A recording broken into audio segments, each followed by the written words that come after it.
Welcome, today we're going to show you how to install CarStream on Android Auto to watch YouTube. You need to open your phone as you from here, and you need to go to any browser.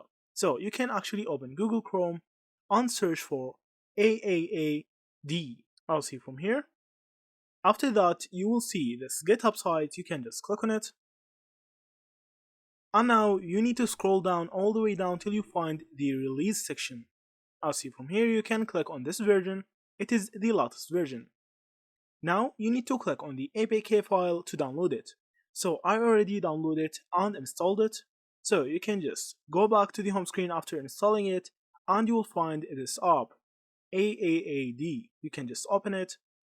And from here you can actually enable the unknown sources. So just go to the settings and enable unknown sources for this app. After that you will find this CarStream section. From here you need to click on it and install the latest version.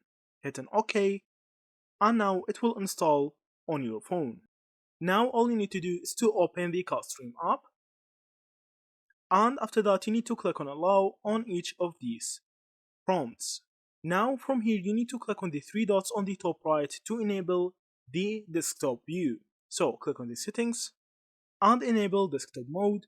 So now the view for YouTube on Android Auto will be normal. So now from here you will find the CarStream app. You can just open it and watch YouTube on your Android Auto. I'll see you from here. So that's it. Thank you for watching and see you in the next video.